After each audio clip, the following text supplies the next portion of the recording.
Bismillahirrahmanirrahim. Assalamualaikum warahmatullahi wabarakatuh. Salam sejahtera buat teman-teman semua. Semoga masih sehat selalu di tengah wabah ini. Banyak kemudian hikmah yang bisa diambil untuk tengah wabah ini. Semangat pembelajaran dari kita semua. Semangat belajarnya teman-teman bahkan sedikit banyak bisa menginspirasi kawan-kawan, adik-adik, bahkan kakak-kakak yang lainnya.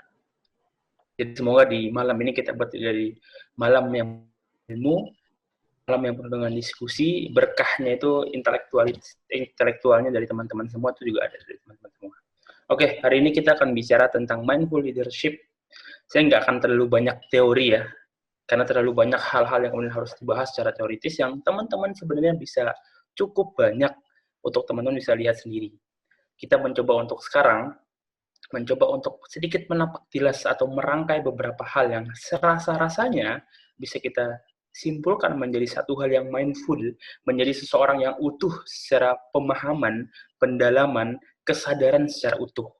Mungkin kalau kita sedikit membagi mindful, kesadaran atau pemikiran yang kemudian utuh dan lengkap, bahwa kemudian setiap hal yang dilakukan, setiap keputusan yang diambil, setiap perbuatan yang keluar dari diri kita, dari diri seorang pemimpin, adalah hal-hal yang penuh dengan kesadaran dan pertimbangan secara utuh. Maka filosofisnya seperti itu. Dan kemudian pertanyaan pertama yang teman-teman lagi-lagi nggak perlu jawab. Cukup di dalam hati atau di dalamnya teman-teman, pemimpin versimu seperti apa? Banyak sekali dalam prosesnya, orang-orang melihat pendefinisian pemimpin dengan banyak sekali.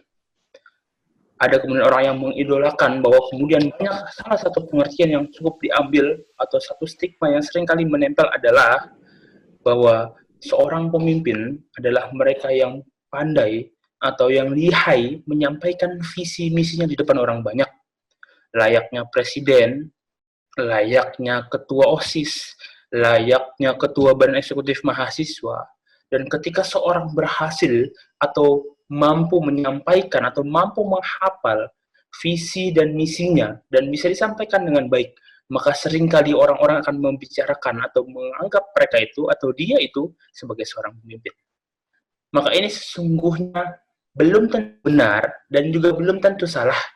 Tapi kemudian bukan hanya ternyata yang sampai saya dapat kesimpulan, bukan hanya tentang lisannya yang pandai untuk mengucapkan visi misinya, bukan tentang hafalannya yang luar biasa untuk kemudian sampai menyampaikan visi misinya, bukan tentang kelancaran untuk menyampaikan visi misi kepada orang lain.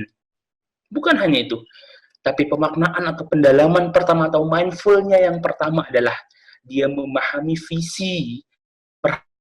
Bukan hanya bicara soal menghafal, bukan hanya selesai sampai lisan, tapi kemudian ia tuh lebih jauh dalam hal ke dalam sesuatu yang lebih dalam yang kita sebut sebagai hati.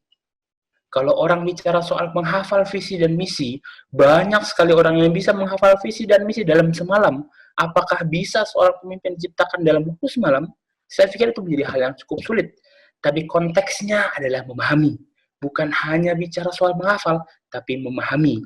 Jauh lebih dalam, jauh lebih utuh, jauh inti daripada hanya menghafal, tapi juga memahami. Kemudian di mana caranya kita kemudian bisa memahami visi atau peran kita? Bukan hanya dalam konteksnya organisasi, tapi juga konteksnya dalam diri, bahkan perbuatan-perbuatan yang bisa diambil. Bahkan ketika kamu melakukan sesuatu, apakah kamu paham betul apa yang kamu lakukan sesuai dengan peranmu atau sesuai dengan visimu? Maka bahkan ketika diri ini pun ketika bertindak tidak bicara soal pemahaman yang mendalam, maka kemudian akan menjadi PR cukup besar ketika kita bicara soal organisasi yang lebih luas. Maka memahami visi atau peran menjadi penting yang harus dan bisa untuk segera diimplementasikan bahkan dalam perbuatan sehari-hari. Maka kemudian pertanyaannya adalah bagaimana kita bisa menemukan visi atau peran yang cocok dengan kita. Resepnya hanya dua. Yang pertama, memahami kebutuhan zaman di tempat kita, di lingkungan kita. Yang kemudian kita bisa artikan lebih jauh sebagai memahami alur sejarah. Yang kedua adalah melihat apa yang Tuhan berikan pada diri ini. Maka dua kombinasi ini akan menjadi satu formulasi atau menjadi resep yang cukup nikmat untuk kita berikan sebagai bentuk kontribusi.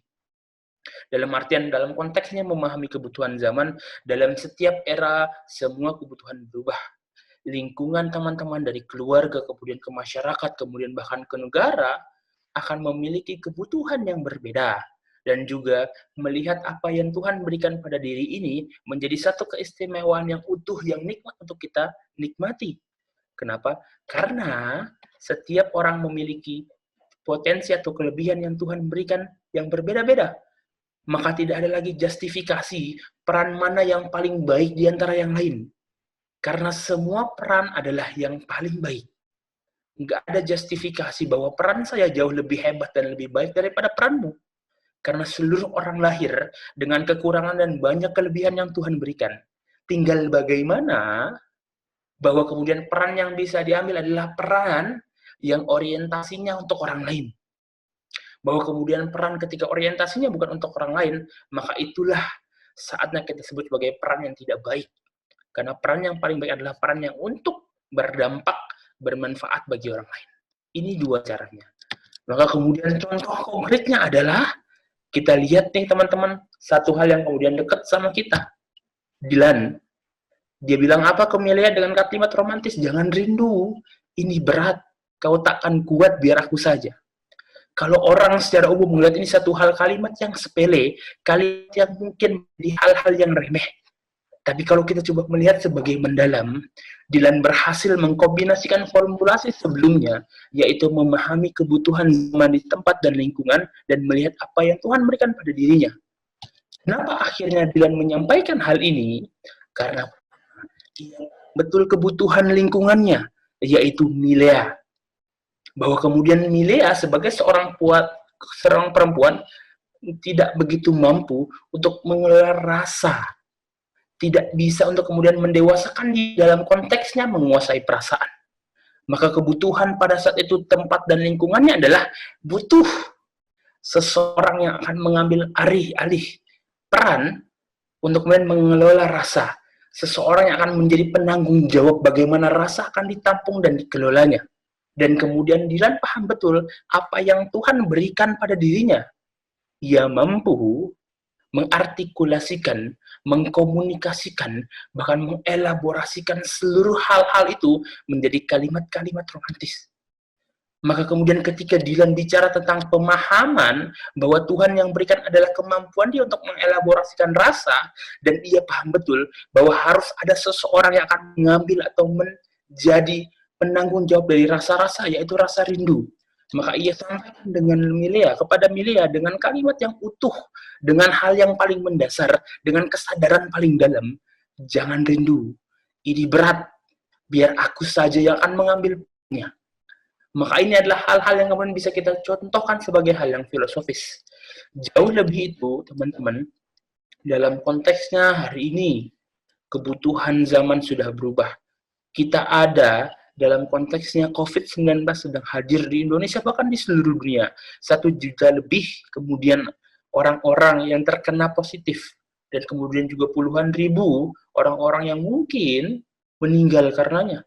Maka kemudian kalau kita kembali ke rumus awal, memahami kebutuhan zaman, dan melihat apa yang Tuhan berikan, akhirnya kita mencoba refleksikan. Contoh yang paling cukup, teman-teman kalau lihat para influencer, kita lihat dari Rachel V-nya, kemudian juga para ustadz dan seterusnya, apa yang dia lakukan?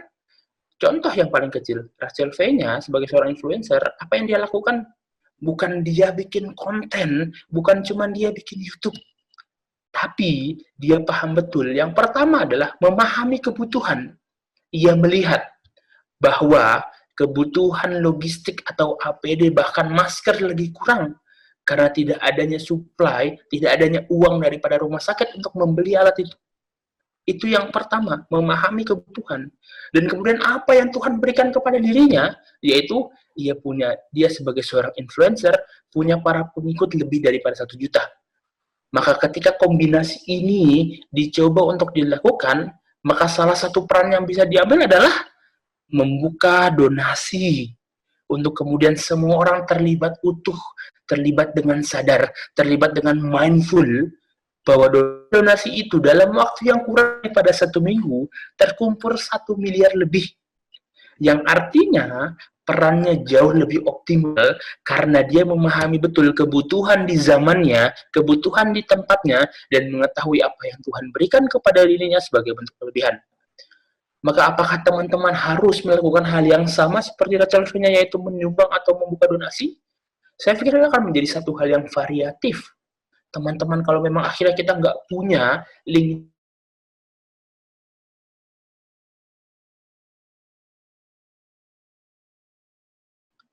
link-link yang kemudian akhirnya menyebabkan kita punya kawan-kawan yang bisa menyumbangkan uang, maka baiknya kita akan memilih cara-cara lain.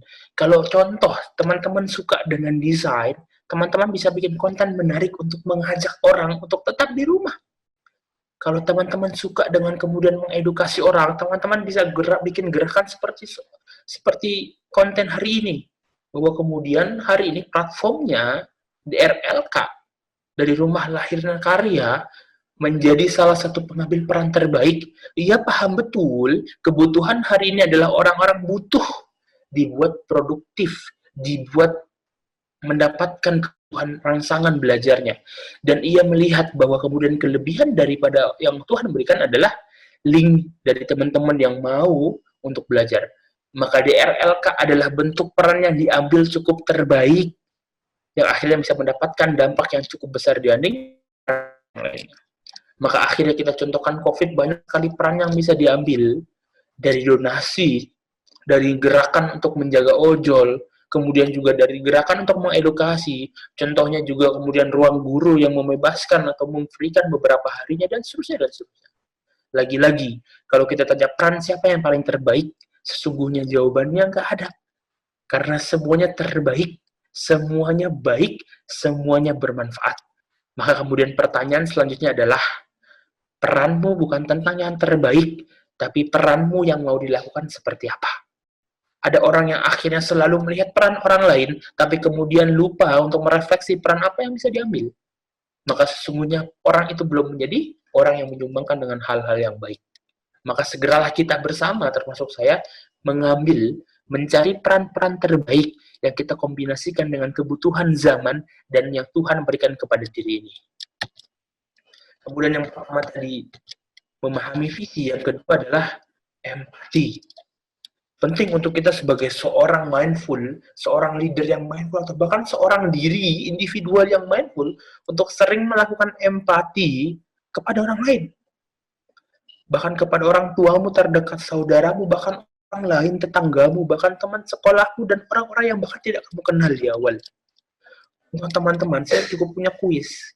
Teman-teman cukup lihat sepeda ini, saya minta tolong, nggak perlu digambar, cukup difikirkan.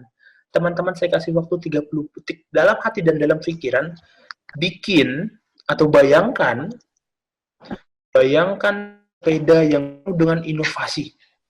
Sepeda yang luar biasa, sepeda yang besar, atau sepeda yang penuh dengan teknologi, atau seperti apa. Bayangkan dengan secara utuh, bayangkan dengan luar biasa, sepeda yang paling menjadi sepeda pembeda daripada sepeda-sepeda yang umumnya. Saya hitung 10 detik ya. Cukup teman-teman bayangkan, sepeda yang paling canggih yang belum pernah ada ini.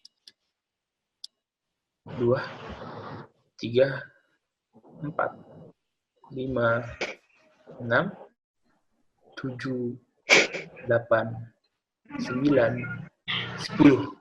Teman-teman selesai membayangkan sepeda yang tak pernah ada di dunia ini, sepeda yang belum ditemukan oleh siapapun, baik yang ada nosnya, baik yang bisa dimelayang, baik yang tidak ada joknya, bahkan tidak ada rantainya sekalipun. Tapi kemudian teman-teman, di balik empati itu, ketika teman-teman sudah melakukan banyak inovasi atau memikirkan inovasi, apakah kemudian contohnya sepeda ini, dari sepeda yang teman-teman pikirkan tadi, ada sepeda yang cocok atau bisa digunakan oleh orang ini. Jadi videonya tolong dinyalain semua ya. Orang dengan disabilitas yang kemudian akhirnya banyak sekali orang-orang inovasi yang sepedanya dia bukan sepeda yang luar biasa, tapi kemudian ketika dia mau untuk mengabdikan atau mengadaptasikan, ternyata orang-orang yang kita tuju adalah orang-orang seperti ini. Yang artinya tidak sedikit bahwa kemudian yang sepeda tadi kita bayangkan bersama ternyata tidak cocok dan bahkan tidak menjadi dibutuhkan oleh orang yang kita ingin layani. Apa? Karena ketika inovasi dilahirkan dengan luar biasa, ketika karya dicoba untuk diagungkan dengan setinggi-tingginya, ketika gerakan dibuat dengan semasif-masifnya, tapi tak pernah dilakukan empati sebelumnya, maka seluruh karya, seluruh inovasi, seluruh gerakan akan menjadi nihil manfaatnya. Maka penting untuk melakukan empati terlebih dahulu, siapa yang akan menjadi objek yang akan kita layani, siapa yang menjadi orang yang untuk kita berikan manfaat, dan apa kebutuhan sesungguhnya, kebutuhan paling dasar dari mereka. Maka kemudian barulah inovasi, gerakan, karya akan dibuat dalam hal-hal yang kemudian mendukung daripada apa yang dibutuhkan. Itulah pentingnya salah satu yang harus dilakukan. Kemudian teman-teman, konsekuensi hari ini, dampak hari ini, implikasi hari ini, kita tidak menemukan rasa empati itu. Kalau akhirnya kita bicara tentang empati, harus bicara soal hal-hal yang paling dekat. Empati hanya tercipta dari orang-orang yang antar paling dekat tanpa jarak. Tapi akhirnya hal itu terbantahkan. Kalau kita lihat contoh kasus ini, bahwa kemudian jarak antara supir ini atau driver ini dengan orang di belakangnya kurang dari 10 cm. Tapi kemudian apakah ada rasa empati yang timbul dari dua orang ini? Maka ketika orang bicara empati hanya bisa muncul dalam konteksnya kedekatan secara fisik, maka sesungguhnya itu terbantahkan karena seringkali bahkan ketika fisikmu tanpa sekat dengan orang lain, bahkan jarakmu tanpa terlalu jauh dengan orang lain, tak menjamin empatimu akan muncul sebagai hal-hal terbaik antara satu dengan yang lainnya. Hanya 10 cm atau bahkan kurang antara driver ini dengan yang belakang, tapi kemudian empati tak pernah muncul. Dia tak pernah tahu driver bagaimana kerjanya, siapa yang harus ditanggung, dan driver pun juga tidak mengetahui seberapa butuh orang ini harus sampai di tempat tujuan dalam jam berapa. Lagi-lagi, kalau empati pun tak pernah bisa dihasilkan, maka kasih pun juga tidak pernah bisa, atau dampak pun tidak akan pernah bisa maksimal. Maka empati harus dilakukan untuk teman-teman yang mau melakukan gerakan, mencoba empati, dan salah satu syarat atau kunci utama daripada empati adalah komunikasi. Sedekat apapun teman-teman, baik dengan orang tua teman-teman, dengan saudara kandung teman-teman, atau adik kakak teman-teman, kalau teman-teman nggak pernah melakukan komunikasi, bisa dijamin empati akan menjadi nol, empati tak akan pernah terbentuk dengan rasa romantisme. Karena komunikasi nggak pernah dilakukan, karena kunci utama tak pernah ditemukan, bahkan karena syarat paling dasar tak pernah kita lakukan. Maka pentinglah untuk melakukan komunikasi sesimpel ini. Maka coba kita refleksi bersama, seberapa banyak ketika kita naik ojol, baik juga ojek pangkalan, seberapa banyak teman-teman melakukan empati dengan drivernya, seberapa banyak teman-teman melakukan empati dengan supir-supirnya, atau bahkan dengan orang-orang lain, dengan pengamen, dan seterusnya. Dan coba kita azamkan, kita tekadkan dalam hati, setelah wabah ini, untuk menciptakan dunia lebih baik, kita mulai dari empati yang tinggi. Kita coba tekadkan dalam diri, setelah wabah ini, setiap kita menaiki angkutan umum atau bahkan ojek online, kita akan ajak bicara dari driver. Karena dengan empati bisa merubah apapun. Karena dengan empati hal yang buruk 5 menit lalu bisa menjadi baik 5 menit yang kemudian. Maka kemudian penting untuk menjaga empati dan memunculkan dan merangsang empati untuk orang lain juga. Yang kedua empati, dan yang ketiga inovasi, teman-teman. Inovasi. Kita lihat ini apa? Lazada. Lazada, apa yang membedakan? Dari sekian billboard, dari ribuan, bahkan ratusan billboard sudah kita temukan di sepanjang jalan kita hidup, di sepanjang jalan raya yang pernah kita lewati. Hanya ada satu billboard yang kemudian terbalik, teman-teman. Bukan tentang, atau bahkan kemudian persepsi orang, bahkan menjadi unik. Dan kemudian akhirnya saya sampai ke satu kesimpulan bahwa inovasi bukan lahir dari kecerdasan seseorang, bukan lahir dari intelektual berkualitas dari seseorang. Inovasi bisa lahir dari dua hal, cukup dua hal. Yang pertama adalah penasaran, yang kedua adalah keberanian. Kita lihat Lazada, ia penasaran betul bahwa kemudian ketika ribuan billboard yang terpanjang di jalan raya, semuanya terpasang normal. Semuanya terpasang dengan arah yang cukup baik, atau arah yang kemudian umum untuk diterima, tapi kemudian ia menjadi salah satu atau satu-satunya perusahaan e-commerce yang kemudian memasang terbalik billboard. Apa yang kemudian terjadi? Dari seluruh orang yang melewati jalan itu, ia akan tujuannya atau ia akan membayangkan setiap membuka aplikasi e-commerce, ia akan membayangkan Lazada. Karena Lazada hari itu atau memasang billboard terbalik akan memiliki daya ganggu yang cukup kuat, sehingga ingin membeli sesuatu, ia akan ingat Lazada karena billboard yang terbalik. Dan kemudian riset membuktikan ada peningkatan marketing ketika Lazada melakukan hal ini. Jadi inovasi bukan produk kecerdasan, tapi produk dua hal, keberanian dan penasaran. Kita lihat contoh Harry Potter, teman-teman. J.K. Rowling, penulis Harry Potter, langsung sukses dengan inovasinya? Enggak. Berhasil dengan karyanya? Enggak. Langsung dijunjung tinggi oleh para fansnya? Enggak. Ia ditolak 12 kali oleh penerbit dalam menciptakan Harry Potter. Ia diacuhkan oleh 12 editor atau bahkan lebih dalam menawarkan karyanya yang disebut sebagai Harry Potter. Ia bahkan dianggap aneh dan bahkan tidak diterima oleh para penerbit, para pengedit, atau bahkan para kalangan penulis ketika ia menawarkan dengan Harry Potter. 12 kali ia harus lewati dengan penuh hinaan dan bahkan acuhan. Kemudian di ke-13-nya, Harry Potter menjadi salah satu atau bahkan satu-satunya buku yang paling laris dengan seriesnya yang luar biasa, pun juga dengan filmnya. Apa maknanya? Bahwa kemudian keberanian atau kemudian inovasi tidak akan pernah langsung berhasil ketika sekali doang kita. Bahwa kemudian keberanian untuk mencoba kembali, keberanian untuk kemudian menjaga prinsip diri, keberanian untuk kemudian mencoba untuk menjaga persepsi bahwa kemudian inovasi ini akan berhasil, harus menjadi salah satu hal fundamental untuk kita. Kalau akhirnya kita tidak pernah ada rasa keberanian dalam inovasi, maka J.K. Rowling tidak akan pernah mengeluarkan Harry Potter. Maka Thomas Alva Edison tidak akan pernah menciptakan lampu yang bisa menerangi kita sampai hari ini. Maka kemudian Albert Einstein akan berhenti dengan ujinya atau dengan percobaannya ke puluhan kali karena sering dihina dengan kalimat gila. Maka keberanian menjadi hal yang paling penting dan kesadaran atau mindful bahwa kemudian inovasi tak pernah berhasil satu kali. Ia harus terus diulang, direvisi, direpetisi untuk akhirnya bisa menciptakan dampak-dampak atau karya-karya yang luar biasa. Dan kemudian satu contoh lagi yang teman-teman rasanya sudah tidak asing adalah hal ini. Apa yang menjadi dua formula ini berhasil?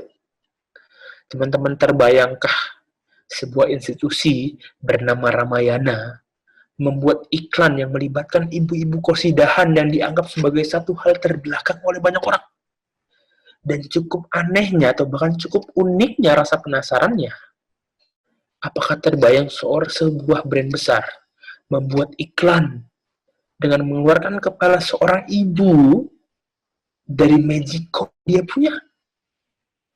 Agak aneh dan bahkan tidak terfikirkan oleh siapapun. Seorang ibu yang sudah cukup tua, teman-teman bisa lihat, kasihan, tapi keluar kepalanya dari Magicom dengan aura-aura muka yang luar biasa, aura-aura muka yang menikmati itu.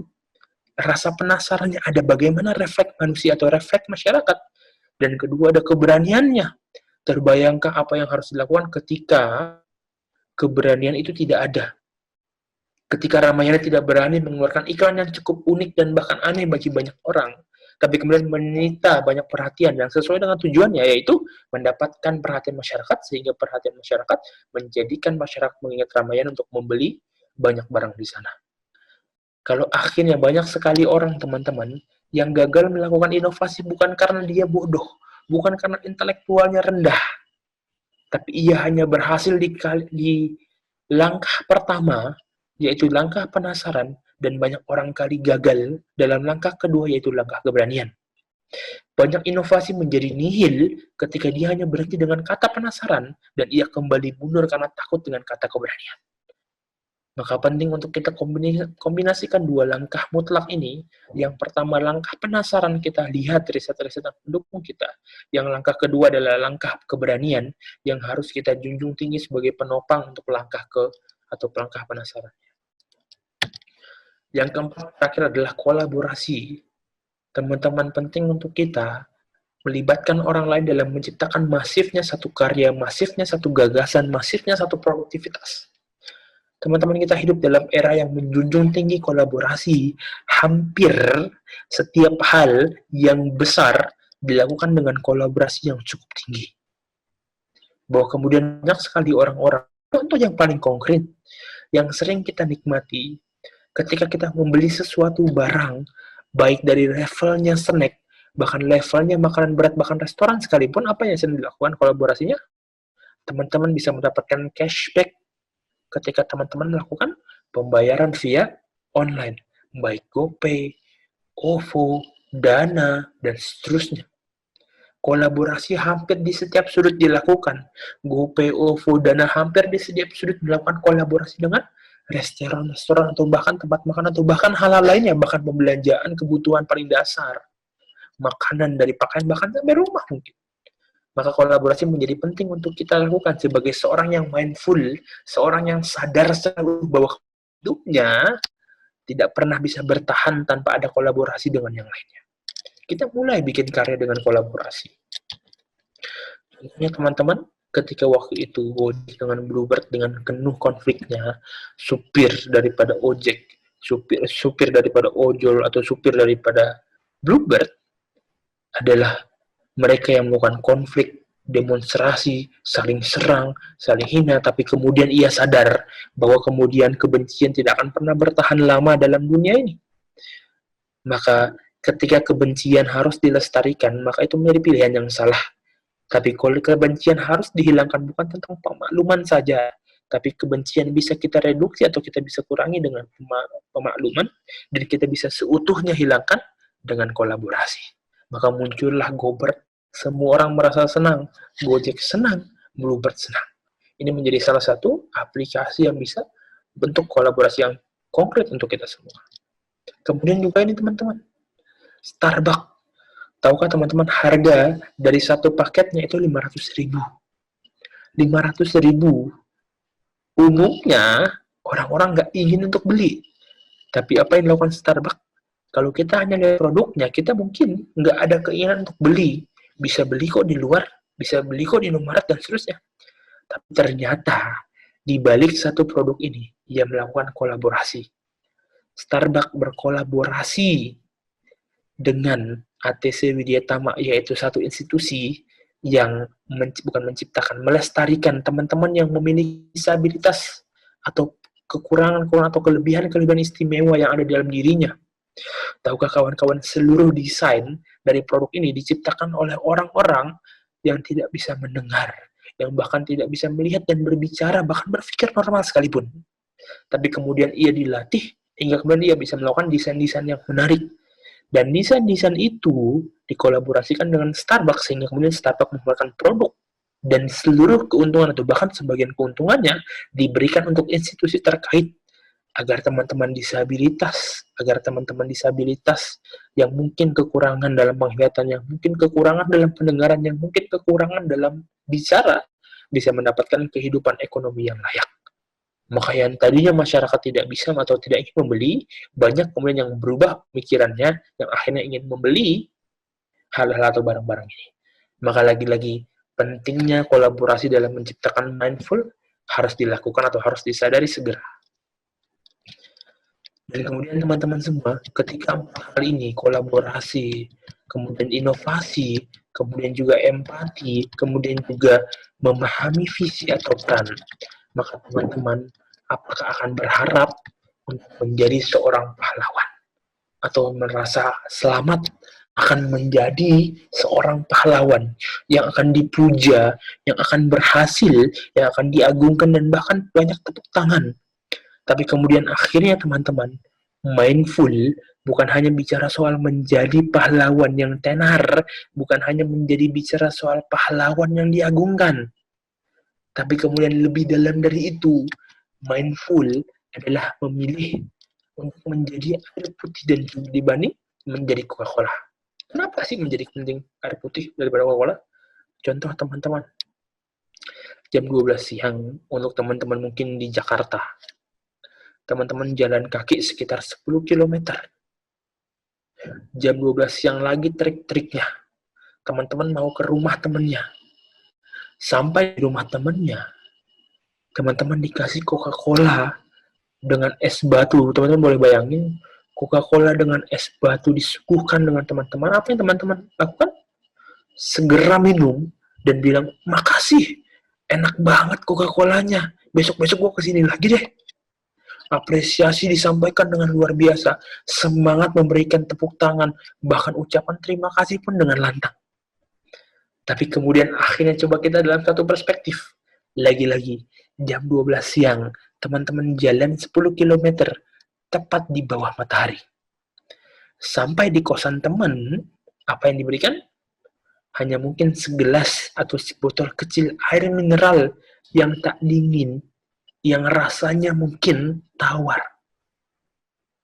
Yang tak dingin sama sekali, yang kemudian akhirnya apa yang teman-teman lakukan? Teman-teman minum. Tapi kemudian apa yang dilakukan teman-teman selanjutnya? Teman-teman mungkin jarang bicara soal terima kasih. Respon kita bukan respon yang terbaik. Respon kita bukan yang mengucapkan terima kasih dengan lantang. Respon kita bukan mengucapkan atau bahkan menawarkan ucapan apresiasi setinggi mungkin. Tapi teman-teman, itulah menjadi pahlawan sesungguhnya. Bahwa kemudian menjadi pahlawan adalah mereka yang siap dengan sedikit tepuk tangan, yang siap untuk minimnya apresiasi, yang siap dengan banyaknya ketidakpengakuan, atau banyaknya pengacuhan, atau layaknya seorang sebuah air putih. Ia tidak biasa hidup dengan apresiasi, ia sangat biasa dengan ucapan hal yang biasa. Ia bahkan dengan selalu hadir dengan minimnya tepuk tangan, tak dikenal, dianggap biasa oleh orang lain. Seolah-olah kehadirannya tanpa dia dan ada dia tidak akan berubah apapun. Tapi kemudian layaknya air putih, ketika semuanya mengalir, semuanya menjadi air putih. Kita merasa air putih tak berharga. Tapi kemudian kalau kita refleksi lebih jauh, Coca-Cola ketika di es batu dituangkan ke dalam air atau ke dalam gelas, apa yang memenuhi pertama? Busanya, bukan airnya. Tapi ketika busanya itu didiamkan, yang tadinya terlihat segini, lama-lama akan turun segini. Yang katanya kebaikannya segini, tapi ketika kita diamkan dan kita melihat lebih jauh, ternyata turun, bahkan tinggal setengah dan bahkan kurang daripada setengah. Tapi air putih dituangkan yang nampaknya segini, teman-teman akan diamkan sedemikian lama apapun, akan nampaknya selalu segini. Kebaikan yang awalnya segini, dibiarkan selama apapun akan tampaknya segini. Dan kalau kita bicara soal lebih jauh lagi, bahwa kemudian Coca-Cola memberikan dampak atau manfaat yang bahkan sedikit dan menyebabkan orang sakit, bahkan mungkin bisa meninggal karena ginjalnya tidak bisa mengkonsumsi dengan baik. Dan kita bisa hidup bahkan 60 tahun, 70 tahun, 80 tahun seumur hidup tanpa Coca-Cola. Tapi kita nggak pernah bisa hidup selama 3 hari, selama 5 hari, selama 1 minggu, selama 10 hari, dan bahkan lebih daripada 20 hari tanpa air putih. Tapi kemudian akhirnya menjadi pahlawan adalah menjadi air putih. Ia yang dampaknya besar, ia yang manfaatnya luar biasa, tapi tak pernah dianggap dengan pengakuan, yang minim dengan apresiasi, yang sedikit tepuk tangan, yang bahkan ucapan terima kasih jarang untuk ia dapatkan. Maka mindful adalah bicara soal komitmen diri, menjadi pahlawan sebenar-benarnya pahlawan, yaitu menjadi air putih di tengah Coca-Cola. Maka kita semua harus menjadi orang yang mindful, memilih untuk menjadi air putih. Jadi kalau teman-teman ditanya, milih Coca-Cola apa air putih? Teman-teman harus milih air putih. Nggak boleh atau jangan memilih Coca-Cola. Milih tenar atau tidak tenar misalnya. Mungkin kita milih nggak tenar, tapi banyak manfaatnya. Harapannya teman-teman sepakat untuk sampai sana, gitu. Nah, akhirnya kita sampai di ujung atau materi ini, tapi kemudian saya punya satu pertanyaan, dan ini sebenarnya inti, saya ingin coba sebenarnya buat teman-teman semua. Kalau akhirnya kita sepakat, kita akan milih air putih dibanding Coca-Cola, kita akan milih sesuatu yang nggak tenar, tapi banyak manfaatnya dibanding tenar, tapi sedikit manfaatnya dibanding terlalu banyak terima kasih, tapi mungkin sedikit kontribusinya, maka kemudian kita harus memilih air putih. Jadi kalau teman-teman saya tanya atau kasih satu studi kasus, teman-teman pasti bisa jawab dan tentunya harus bisa jawab dengan benar. Artinya, kalau teman-teman mau milih Fatur sebagai Coca-Cola atau milih saya sebagai air putih, harusnya teman-teman milih air putih. Berarti kalau ada yang masih milih Fatur, artinya dia milih pakai nafsu. Kalau milih saya, berarti milihnya pakai hati. Demikianlah kurang lebihnya, mohon maaf. Inti materinya bukan yang terakhir ya, tapi inti materinya adalah menjadi air putih dibanding Coca-Cola. Kurang lebihnya mohon maaf. Assalamualaikum warahmatullahi wabarakatuh.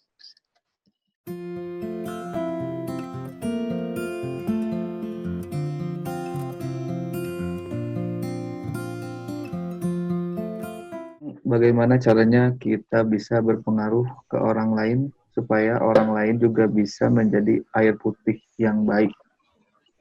Oke. Gimana cara akhirnya kita bisa berpengaruh untuk orang lain sehingga kemudian orang lain bisa menjadi air putih?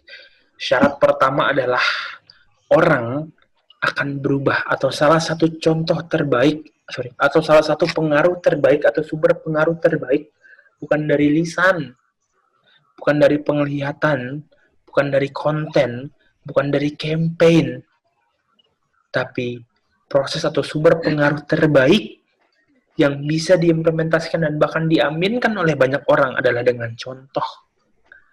Maka kemudian ketika kita bicara gimana cara untuk menjadi air putih yang baik biar orang lain menjadi air putih yang baik, syarat pertama adalah kita harus menjadi air putih yang baik terlebih dahulu.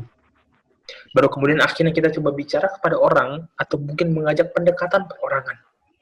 Karena orang-orang akan lebih tertarik untuk berubah menjadi satu ke tempat lain, satu titik menuju titik lain, satu lompatan besarnya. Apa penghubungnya? Bukan karena campaign, tapi karena dia butuh contoh yang bisa ditopangkan, yang akhirnya orang-orang mau berubah menjadi air putih yang baik, karena ia melihat contoh yang konkret yang akhirnya ia bisa aminkan, dan ia bisa dalami, dan ia bisa yakinkan, bahkan bisa berubah. Oh, ternyata saya harus menjadi air putih yang baik. Dari ribuan kata yang keluar dari seorang motivator, bahwa kemudian menjadi mungkin satu atau dua kata yang bisa berpengaruh, tapi dari 1000 kebaikan yang bisa kita lakukan, atau bahkan ada 1000 kebaikan tapi ada satu kekurangan, orang-orang akan melihat itu dan akhirnya ia akan mencontoh kita. Terus bagaimana kita harus sempurna? Enggak, kita nggak harus menjadi sempurna dan kita nggak akan pernah jadi sempurna. Tapi yang diminta Tuhan untuk kita bukan untuk menjadi sempurna, tapi sebaik-baik ikhtiar, sebaik-baik perbuatan, bahwa kita selalu memanfaatkan momentum untuk menjadi yang paling baik di antara yang baik, yang terbaik di antara yang paling terbaik. Begitu. Jadi harus dengan contoh. Begitu.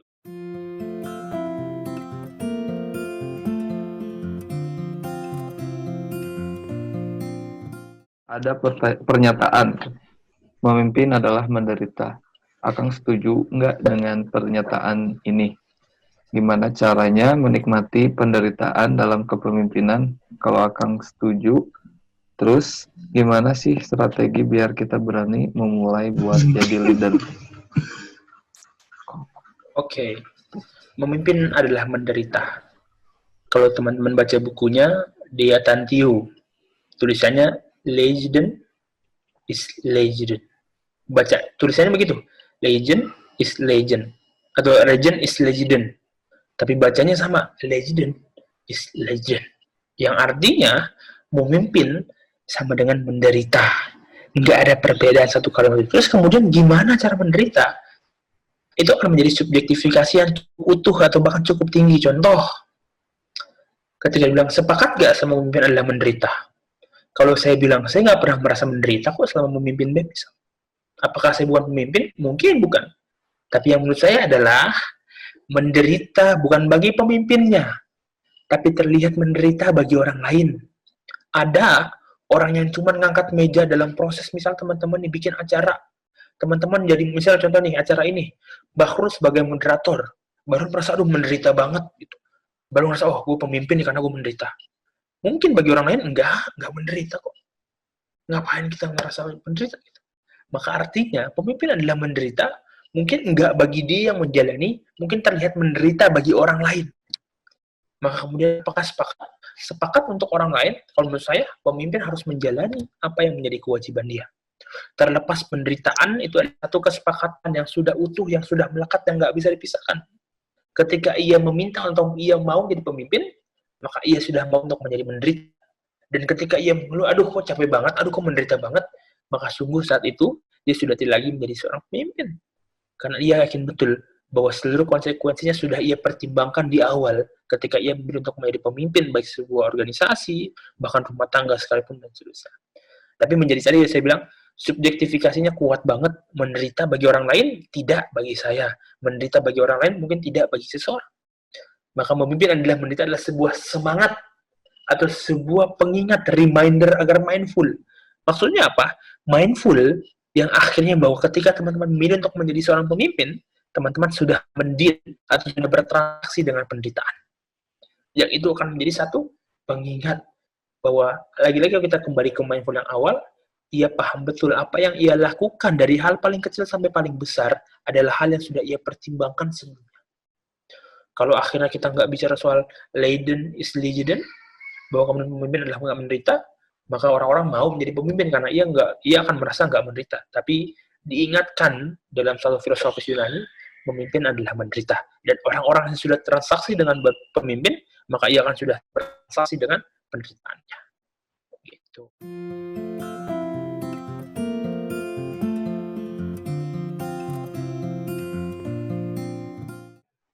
Cara berkolaborasi itu harus melihat apa saja. Kadang kalau kita kolaborasi, suka ngerasa nggak enakan atau di tengah jalan ngerasa nggak cocok. Contohnya ketika berorganisasi. Oke. Cara berkolaborasi. Sebelum teman-teman melakukan kolaborasi, teman-teman harus tahu betul yang pertama, tujuan teman-teman mau apa. Jangan tiba-tiba kolaborasi yuk. Tapi teman-teman nggak tahu teman-teman mau ngapain. Kenapa akhirnya ini nggak penting? Karena orang mindful, karena ketika seseorang nggak ngerti apa yang mau dilakukan, ia akan lelah. Belum sampai pertengahan jalan, bahkan ia sudah lelah di langkah kelima atau langkah ke-10-nya. Karena dia tidak clear, dia tidak jelas dengan apa yang harus saya dapatkan, dan langkah ini mau dibawa kemana. Maka langkah kelima pun dia sudah akan merasa lelah. Langkah 10 dia akan merasa capek. Langkah ke-20 dia akan merasa mundur. Kenapa? Karena tujuan dari awalnya dia tidak menentukan apa yang harus dilakukan. Maka kalau teman-teman mau kolaborasi, pertama tadi, tekankan atau teman-teman tahu teman-teman mau ngapain. Baru kemudian teman-teman ngerasa, oh ternyata mimpinya terlalu besar. Karena mimpinya besar, nggak bisa ditampung oleh pundak-pundak yang kecil yang dikit. Ia harus melibatkan banyak pundak antara satu pundak dengan yang lainnya. Maka ia butuh partisipasi lebih. Akhirnya ia melakukan kolaborasi. Itu yang pertama. Yang kedua adalah bahwa kemudian ketika teman-teman melakukan kolaborasi, teman-teman juga harus paham betul bagian atau teman mana atau teman seperjuangan mana yang kira-kira teman-teman lagi butuhkan. Ada banyak kemudian akhirnya karakteristik atau mungkin kenyamanan seseorang tidak didapatkan karena dia hanya bicara soal apa yang bisa diambil dari orang kolaborasi dan kemudian saya akan bisa ambil. Tapi banyak juga akhirnya orang kolaborasi bukan karena tentang apa yang bisa saya ambil atau saya dapatkan dari dia, tapi tentang kesamaan visi atau peran. Yang artinya orang-orang berkolaborasi bukan karena saya punya kepentingan A, dia punya kepentingan B, saya akan dapat A dan dapat B. Enggak. Kolaborasi adalah saya punya A, dia punya A. Kita akan dapatkan A jauh lebih besar ketika kita bersamaan. Maka ketika prinsip ini sudah sama di awal, kesamaan frekuensi, kesamaan suhu, maka kemudian ketidakenakan atau perbedaan akan menjadi tereduksi dengan sendirinya. Agak berbeda kalau teman-teman bilang, aduh nggak enak, orangnya nggak nyaman. Itu beda konteks, karena sifatnya pribadi itu bisa kita maintenance bersama-sama. Tapi kalau akhirnya sudah perbedaan secara prinsip, itu menjadi satu hal yang paling fundamental yang sulit untuk kita ubah. Caranya satu, untuk merubah prinsip, kita akan bubarkan kolaborasi dan kita akan kembali dari awal. Terlebih lagi, lebih banyak lagi biaya yang kita keluarkan. Maka kemudian pentingnya kolaborasi harus dilakukan dengan persamaan prinsip dari awal. Gitu. Dan tahu tujuan apa yang mau kita capai.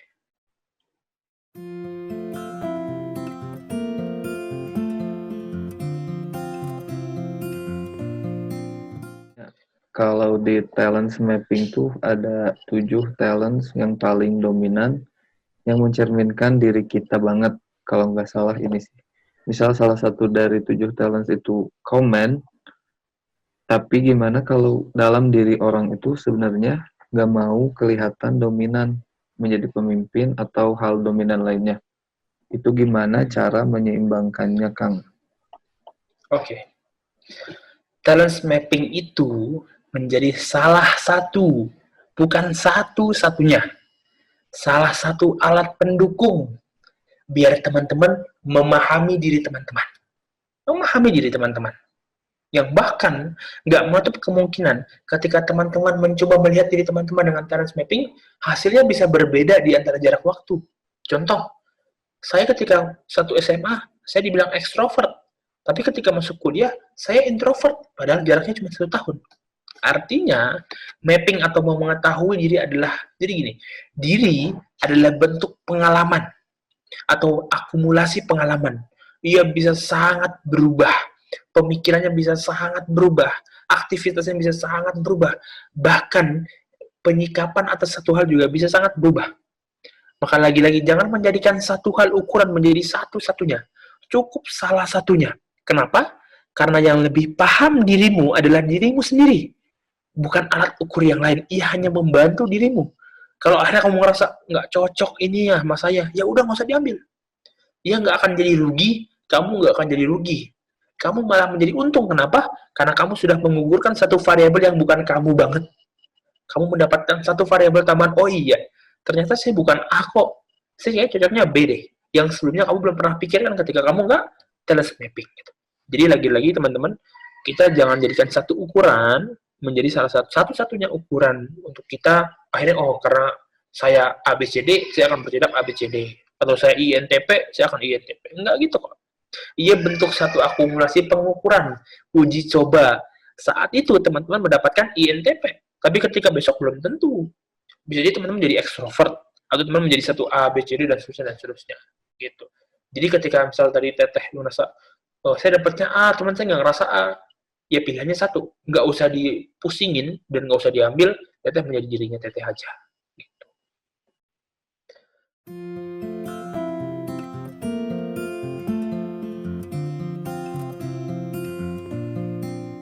Rumus empati itu gimana aja sih dalam konteks pemimpin?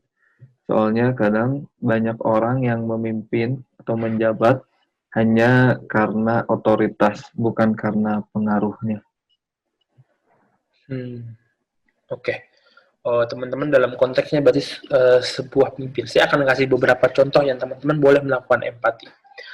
Teman-teman, dalam konteksnya pemimpin, teman-teman akan menemukan banyak tipe-tipe orang. Tipe-tipe orang yang teman-teman akan pimpin. Kita akan ngebagi 2 garis besar. Yang pertama di bagian komitmen, yang kedua di bagian kompetensi. Kalau kita ketemu orang yang tinggi komitmennya, tapi rendah kompetensinya, apa yang kita lakukan? Kita akan memberi direction atau arahan. Itu kasus pertama. Yang kedua, kalau kita ketemu sama orang yang rendah komitmennya, sama rendah kompetensinya, apa yang kita lakukan? Kita bisa melakukan coaching. Kita bisa pelatih dia dari secara pendekatan rutinitas dan juga pelatihan kompetensi.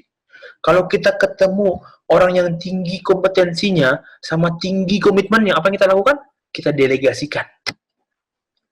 Karena kita paham betul, dia tinggi komitmennya, dia tinggi kompetensinya. Maka kita butuh delegasikan sesuatu hal ke dia, biar dia berkembang dengan sendirinya.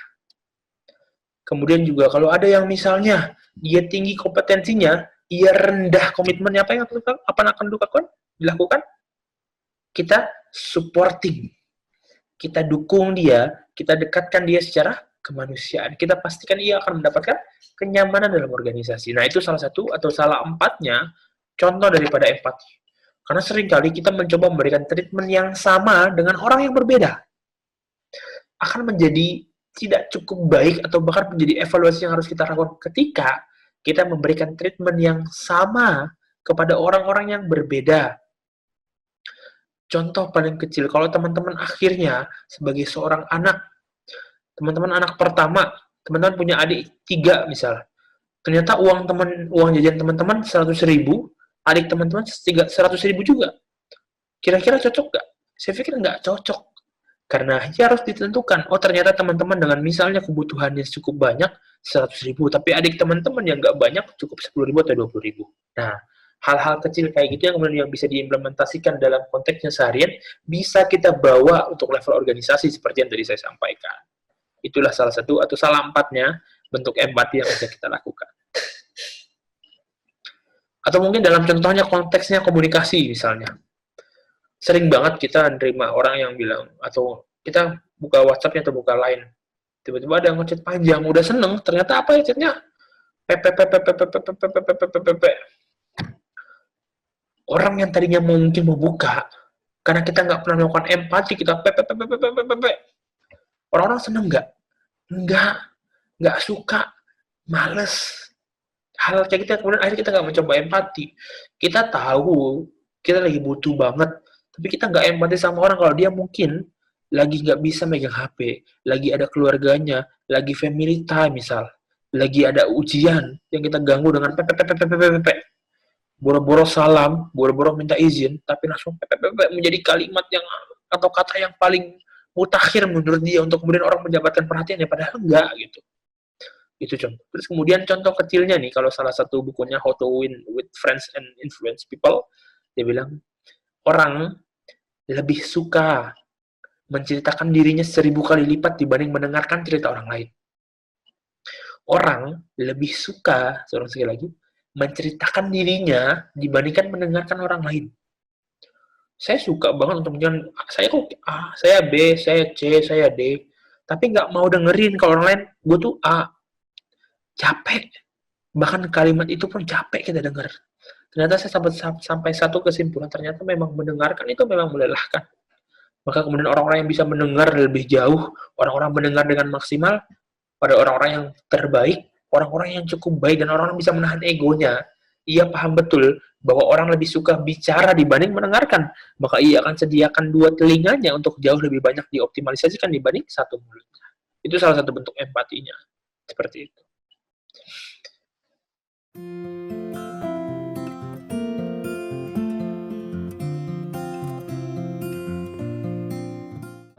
Mungkin yang tadi Akang sampaikan tentang mindful itu apa gitu. Okay. Sebelum-sebelumnya mungkin. Oke, kalau iya nggak apa-apa, jangan minta maaf. Mindful artinya sebenarnya kalau secara pengertian memang bisa berarti banyak. Cuman yang coba kita simplifikasinya adalah satu kesadaran utuh dan paham betul apa dampak yang akan kita lakukan atau kita akan terima dari perbuatan yang kita lakukan hari ini. Atau yang lebih jauhnya atau lebih gampangnya, kita sudah bisa melihat hari esok dari perbuatan hari ini. Itulah mindful. Ia sadar betul apa yang ia lakukan adalah akan berdampak bagi dirinya sendiri, bagi orang lain. Contoh nih yang mungkin kita sebenarnya mindful, orang mudian, jangan ganggu gue lagi mudian. No, it's not. Mudi adalah diri kamu. Mudi adalah satu hal yang bisa kamu atur dengan sendirinya. Maka ketika akhirnya orang-orang nggak bisa mengatur dirinya, dia sesungguhnya belum mindful. Contoh, teman-teman ngerasa gak sih? Teman-teman pernah ngeliat seseorang yang rasanya kuat banget. Misalnya, innalillahinya, orang tua teman-teman, orang tuanya teman-teman, bukan orang tuanya teman-teman ya, orang tuanya teman-teman meninggal. Pas kita jenguk, ternyata apa yang dilakukan? Dia nggak nangis, atau ia bahkan masih bisa tersenyum. Terus kita ngerasa, kuat banget sih, gitu. Gimana caranya? Ternyata dia bilang, ya namanya juga ketetapan. Dia sadar, dia sedih, tapi dia berpikir mindful, kayaknya udah cukup sedihnya. nggak akan merubah apapun. Yang harus diterima adalah terima keadaan. Yang harus dilakukan adalah terima keadaan dan kehidupan harus terus berlanjut. Nah, masalah-masalah mindful kayak gini yang benar harus kita implementasikan. Contoh, satu hal menarik, teman-teman boleh cek di YouTube. Teman-teman kalau nonton Titanic, ada satu scene ketika kapalnya itu tenggelam, semua orang panik. Dan biasanya kalau di kapal besar kan ada pemain musiknya ya. Ketika semua orang panik, pemain musiknya lagi kabur-kaburan, dia berhenti sejenak. Dia ngeliat orang-orang lagi pada panik, apa yang dilakukan? Ketika semua orangnya lari, semua orang panik, para pemain musik itu tetap bermain musik. Kebayang nggak teman-teman? Dalam situasi mencekam misalnya, kapal mau tenggelam, orang malah main musik nyanyi-nyanyi. Itulah yang disebut sebagai mindful. Ia sadar, ia lagi panik, ia sadar dia butuh harus gerak cepat, tapi ia sadar betul apa yang dilakukan nggak akan ada dampaknya, atau mungkin akan merepotkan orang lain. Maka ia mencoba mindful. Oke. Ketika akhirnya nggak ada yang bisa dilakukan apapun, yang harus saya lakukan adalah memberikan dampak terbaik, atau mungkin memberikan dampak yang lebih baik buat orang lain, sehingga saya akan bernyanyi yang mungkin sedikit banyak bisa meringankan kerelaan orang lain untuk menghadapi situasi ini. Nah, hal-hal kayak gitu yang kemudian kita sebut sebagai mindfulness leadership atau mindfulness individual. Itu yang akhirnya orang-orang merasa atau mencoba untuk belajar atas dirinya sendiri melawan dirinya sendiri. Contoh konkretnya lagi, kita anggap satu cerita ini. Suatu keluarga nih, punya ayah, ada ayah, ibu, sama anak. Mungkin hari Senin lah ya, Senin pagi jam 7. Ketika ayahnya lagi sarapan sama ibunya sama anaknya nggak sengaja, umurnya mungkin 2 tahun, anaknya nggak sengaja numpahin kopi ke celana ayahnya. Satu cerita, ayahnya marah, dia caci maki anaknya, ia ke kamar, ia banting pintu, kemudian ia ganti celana sambil marah-marah, ia keluar naik mobil mau menuju kerja, ia mengumpat di mobil, akhirnya gak konsentrasi, ia tabrakan. Tapi ketika orang mindful, ketika mungkin di umur 2 tahun, lagi sarapan, sama-sama sarapan, ketika anaknya nggak sengaja numpahin misalnya minuman ke celana ayahnya, apa yang ayah lakukan? Ayahnya senang. Kenapa? Karena anaknya tahu, anaknya sudah mulai tahu kalau kemudian menumpahkan itu menjadi hal yang tidak boleh dilakukan. Ayahnya dengan senang atau dengan sadar mengganti celananya, ia dengan senyuman, ia keluar rumah dengan kalimat terbaik, mungkin ia mengucapkan salam, dan ia menaiki mobil dengan hal-hal baik yang ada di dirinya. Sehingga kecelakaan tidak terjadi karena ia memberikan fokus yang khusus ketika berkendara. Nah, hal-hal kayak gitu yang kemudian akhirnya kalau kita secara teori kita sebut sebagai 90-10. Karena 90 yang terjadi di dunia ini adalah terjadi karena diri kita. Dan 10%-nya baru disebabkan oleh eksternal. Jadi gue bilang, aduh, sedih gue nih karena gue nonton ini. Enggak. Kenapa? Karena banyak juga orang yang nggak sedih ketika nonton A. Gue sedih nih nonton drakor, adegannya misal A, lagi B, C. Ada orang yang nggak sedih. Kenapa? Ternyata 90% rasa itu bukan diatur dari eksternal, tapi 90% rasa perbuatan ditentukan oleh internal. Dan 90% inilah yang disebut sebagai mindfulness atau mindful, begitu.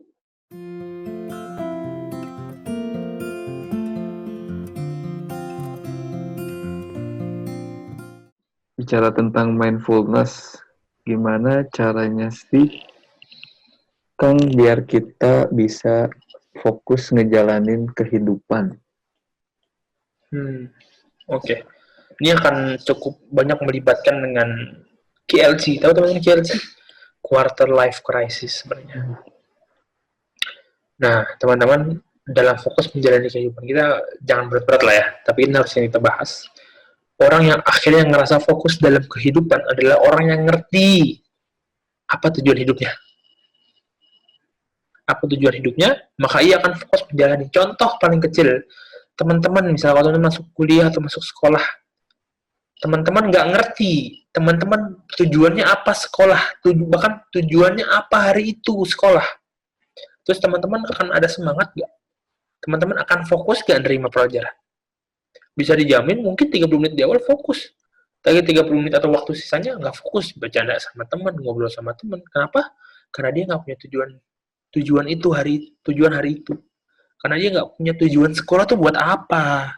Dia nggak ngerti apa yang harus dia dapatkan atau dia raih, sehingga Jangan berharap ada fokus.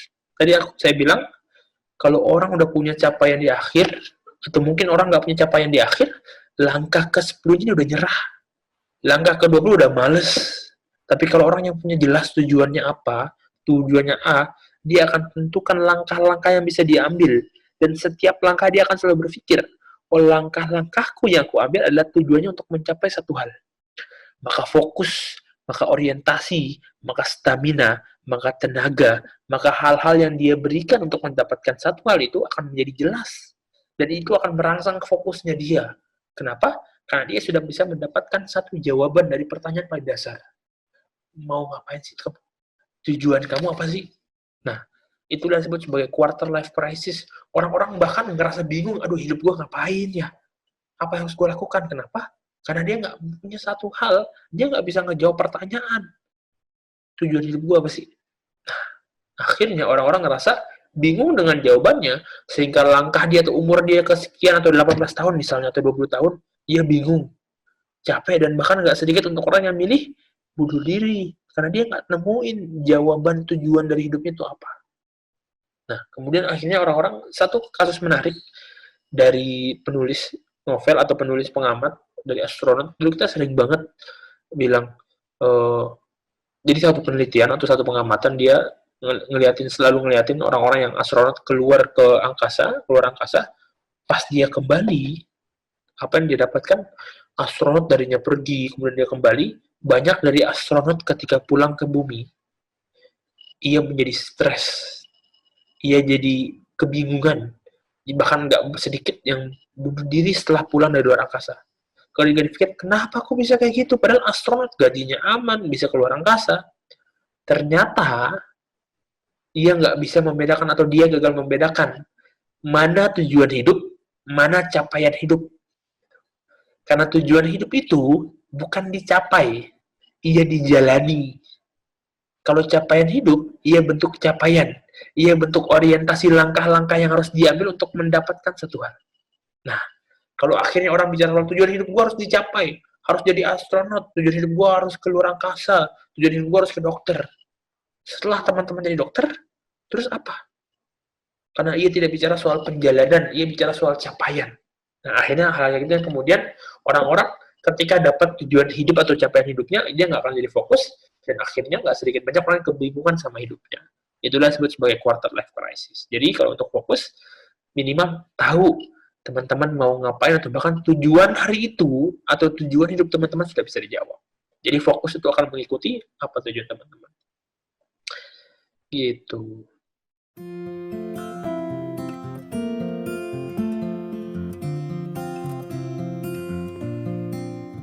Terkait membangun empati, tadi ada 2 poin yang cukup saya soroti. Bagus ini buat bikin mapping treatment ke partner kita. Poinnya komitmen dan kompetensi.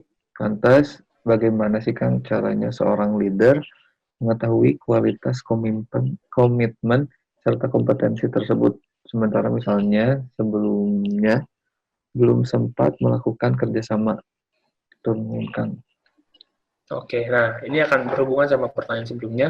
Itulah akhirnya ketika saat kita satu tim, kita butuh melakukan talent mapping atau pengenalan diri atau kualitas diri.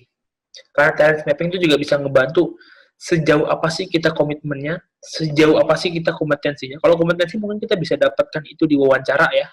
Kita ngeliat skill apa yang bisa dibutuhkan. Kalau komitmen, itu akan terlihat mungkin di talent mapping atau di berjalannya waktu. Akhirnya dari seluruh pengalaman yang kita hadapi, seorang pemimpin bisa merasakan, oh ini orang kayaknya komitmennya kurang, atau oh ini orang kompetensinya kurang. Kita sebagai manusia yang terus berkomunikasi dengan orang itu, paham betul dan mencoba untuk memahami, oh ternyata kualitas atau tingkatan atau kuantifikasi komitmennya dari 1 sampai 10 mungkin cuma 7 atau mungkin 6, tapi kompetensinya luar biasa. Gitu. Kalau butuh alat bantu, ada talent mapping, ada banyak hal yang bisa dilakukan. Tapi teman-teman yang paling penting atau yang paling hal bisa dilakukan adalah empati itu muncul bukan karena 1 malam, bukan karena 1 hari, bukan karena 2 hari atau bahkan 3 hari. Ia muncul terus-menerus, memperbarui di setiap levelnya. Selalu saja ada rasa empati yang akan terus meningkat di setiap harinya. Dan ketika orang sudah melakukan empati yang cukup, empati yang tinggi, maka ia akan paham betul apa frekuensi yang didapatkan. Ngerasa tentu orang-orang yang ngerasa satu organisasi hingga 1 tahun, dia ngerasa ini orang satu frekuensi nggak ya, komitmennya gimana ya, dia akan nggak perlu dijawab, nggak perlu dites, tapi ia akan merasakan, oh, dari 1 tahun pengalaman komunikasi, 1 tahun bersama dengan orang itu, kita akan lihat, ternyata komitmennya cuma sampai sini ya. Ternyata kalau kita hitung-hitung cuma 6 dari 10. Oh, ternyata kompetensinya juga cuma sedikit. Oh, ternyata kompetensinya cuma cukup banyak juga, dan seterusnya, dan seterusnya. Gitu. Jadi memang akhirnya bicara soal pengalaman selama ada komunikasi, dan juga di awal boleh pakai tense mapping atau sebagainya. Begitu. Kalau dalam suatu perkumpulan teh, beberapa kali suka ditanya, pilih nyari anggota yang hilang atau memanfaatkan SDM yang ada aja. Nah, kalau pendapat Akang gimana tentang ini?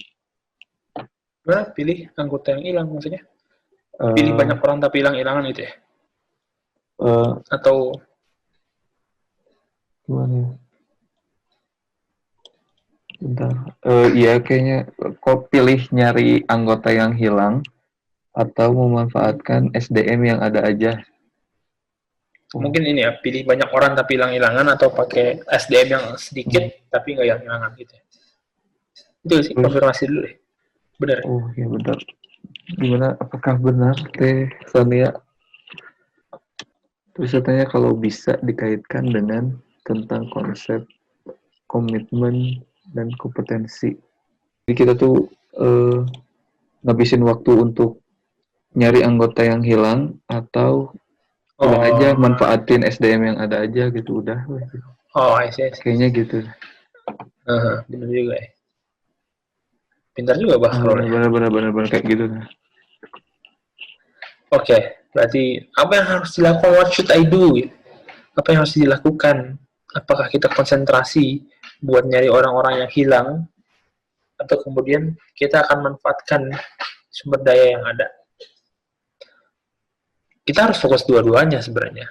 Bukan fokus dua-duanya, kita harus lakukan dua-duanya. Tapi fokus mana yang akan kita lihat tergantung studi kasusnya seperti apa. Contoh misal, teman-teman karena teman-teman seorang pemimpin, dari studi saya ada dari 50 orang anggota, ternyata ada 20 orang yang hilang. Teman-teman, sebelum kita melanjut dengan 30 orang ini, kita juga perlu konsentrasi sebelumnya dengan 20 orang ini. Harus melakukan pendekatan terlebih dahulu, jangan ngerasa, oh udah hilang, dia nggak komitmen, dia gagal, dia nggak layak jadi pemimpin. Nggak. Tapi bisa jadi refleksi kita, kenapa 20 orang hilang, oh ternyata kita ada perlu yang salah nih. Ternyata kita masih belum memimpin dengan benar. Bagian mana yang harus diperbaiki? Sembari kita akan nyari. Misal contoh, pendekatannya adalah lakukan komunikasi. Tanya, kenapa hilang? Bagian mana yang dirasa kurang nyaman? Karena gini, orang hilang bukan karena dia nggak nyaman. Orang hilang karena dia ngerasa nggak nyaman. Terus nggak nyaman dari mana? Orang cuma nyari 2 hal dalam organisasi. Yang pertama untuk level ini ya, kemahasiswaan atau level yang non-profit. Yang pertama, dia nyari kenyamanan, kekeluargaan atau apa yang diinginkan kenyamanan. Yang kedua adalah dia nyari aktualisasi diri. Nah, ketika teman-teman ada yang hilang, teman-teman coba tanya dulu dengan 2 hal ini. Ada yang kurang nyaman, bagian mana kurang nyaman? Apakah cara memimpin kita yang kurang nyaman, atau ada bagian hal-hal yang perlu kita evaluasi bersama? Atau yang kedua adalah, kamu tanya juga, dari sekian banyak mimpi kamu, atau harapan kamu di organisasi ini, emang ada yang belum tercapai? Karena bisa jadi, orang-orang memberikan banyak hal, tenaga, pikiran, waktu, orientasi, perasaan, tapi dia nggak mendapatkan apapun dari organisasi ini. Dia nggak mendapatkan kenyamanan, bahkan dia nggak mendapatkan aktualisasi diri. Kenapa dia nggak bisa mendapatkan aktualisasi diri? Karena bahkan bagi kita seorang pemimpin, kita nggak tahu dia butuh apa di organisasi. Maka penting untuk melakukan pemetaan dari awal. Kalau saya bilang, akumulasi mimpi dari setiap anggotanya. Sehingga orang-orang bisa dipastikan per levelnya atau per kuarternya, oh ternyata si ini udah tercapai belum di harapannya. Dia pengen ketemu orang baru, dia pengen ketemu sama orang penting, dia pengen coba belajar public speaking di organisasi. Apakah ini orang udah dapat? Kalau belum dapat, wajar kalau dia hilang. Nah, pendekatan itu terkait dengan kenyamanan dan juga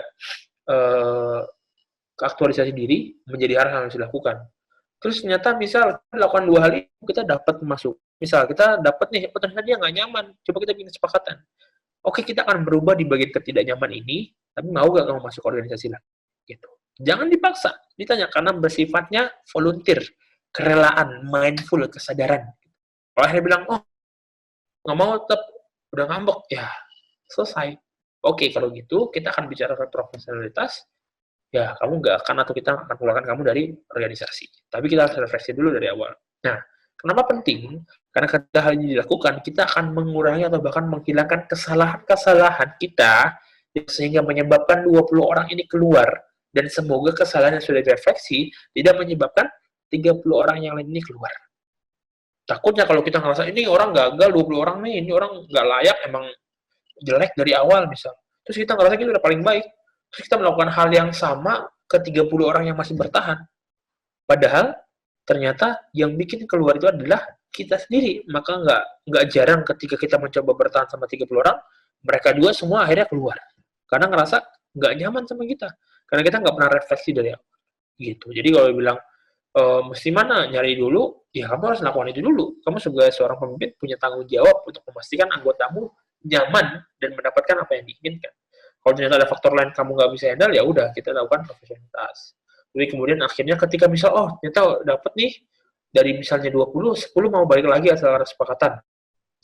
Dan akhirnya seorang pemimpin lihat beban ke depan ini seperti apa, dan apakah mampu untuk dilaksanakan dengan 40 orang ini. Kalau enggak, kita kan punya mekanisme untuk menambah anggota baru terlebih. Jadi kalau bisa, oh ternyata beban ke depan cukup kok untuk 40 orang ini, maka kamu akan jalankan itu. Tapi kalau ngerasa nggak bisa nih, beban ini minimal harus 50 orang, kita nggak akan bisa dengan 40 ya, kita punya mekanisme untuk perekrutan orang baru. Kenapa? Biar beban itu nggak terlalu berat lagi kepada orang 40. Lagi-lagi kalau kita ngasih beban yang cukup berat ke 40 orang itu, akhirnya orang ngerasa nggak nyaman, kecapean, tahan, nggak dapat apa-apa, akhirnya kabur lagi dari organisasi itu. Jadi begitu, 2 hal itu yang harus kita lakukan bersama, refleksi atau mengajak, dan juga beban ke depan, kalau emang cocok kita masukkan atau ada beberapa perubahan bisa dilakukan oleh organisasi.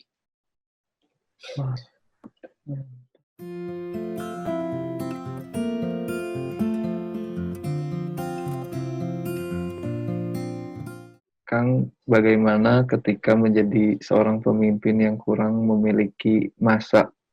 Apa yang harus dilakukan? Bagaimana solusinya? Oke, pemimpin kurang masa. Ya nggak apa-apa. Sejak kapan pemimpin harus punya banyak masa? Kamu bisa memimpin diri kamu sendiri. Siapa masanya? Diri kamu.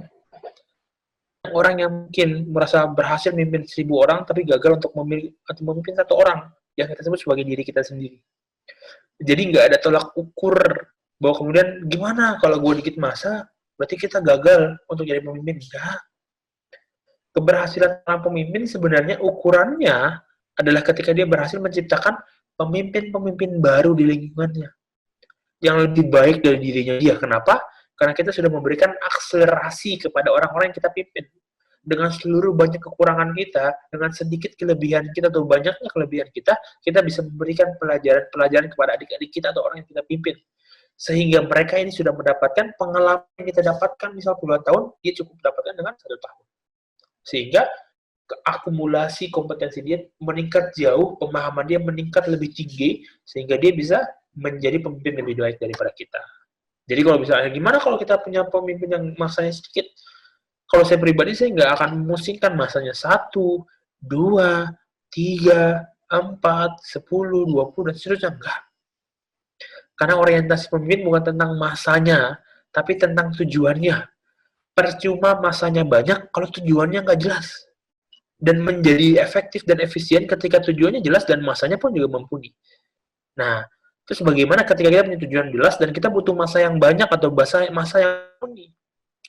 Akhirnya kita butuh atau mencari satu persatu, memang akhirnya kita harus mencari orang-orang yang punya visi yang sama kita. Dan itu harus dilakukan oleh seorang pemimpin. Dia paham betul, kita butuh kolaborasi. Salah satunya apa? Kita bisa lihat komunitas atau grup-grup kecil. Contoh, kita pengen bikin gerakan nih, suka berkebun atau bikin gerakan nih, pengen ngasih edukasi buat teman-teman selama karantina di rumah.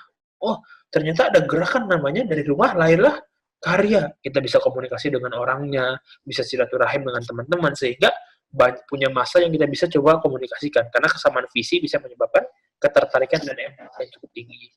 Jadi salah satu yang konkret adalah cari kanal masa yang sekiranya satu visi sama kita. Tapi bukan berarti masa menjadi satu-satunya tolak ukur keberhasilan seorang pemimpin. Nggak pernah kok seorang pemimpin diukur dari banyaknya masa yang dia punya. Tapi yang diukur adalah banyaknya kontribusi yang dia berikan dan banyaknya manfaat yang bisa didapatkan oleh orang sekitarnya. Jadi nggak usah terlalu pusing untuk masalah masa yang cukup banyak. Tapi kalau butuh masa, cari kanal-kanal yang punya masa yang cukup banyak. Kita cari yang satu visi, satu frekuensi, satu suhu, maka kita coba komunikasikan, dan kalau memang cocok, akan banyak orang kok jual sama satu visi sama kita. Begitu sebagai kalimat terakhir. Teman-teman, apa ya? Satu hal aja sih, teman-teman, sebagai seorang pemimpin gak ada yang sama. Saya dengan banyak kekurangan dan sedikit kelebihan masih harus terus evaluasi sampai akhirnya dengan seluruh pengalaman teman-teman cukup sepakat, atau para pemimpin dunia cukup sepakat kok. Kita temukan satu definisi, satu hal lebih tinggi daripada pemimpin. Apa itu? Pembelajar. Bagi saya, di atas pemimpin adalah pembelajar. Orang-orang atau seorang pemimpin yang ketika dia berhenti belajar, maka dia sudah tidak menjadi seorang pemimpin. Maka ketika seorang pembelajar dari siapapun, dia menerima kritikan, masukan, dia menghormati pendapat orang lain, menerima masukan, kritikan, bahkan kritikan dan seterusnya, ia mendapatkan masukan lagi-lagi, mendapatkan pengetahuan, mendapatkan peningkatan diri dari begitu banyak orang lain, maka itu disebut sebagai seorang pemimpin, bahkan lebih tinggi dari seorang pemimpin. Karena lagi-lagi, di atas pemimpin adalah pembelajar. Gitu aja paling, Bahrul. Makasih banyak, kurang lebihnya saya mohon maaf. Assalamualaikum warahmatullahi wabarakatuh. Waalaikumsalam warahmatullahi wabarakatuh.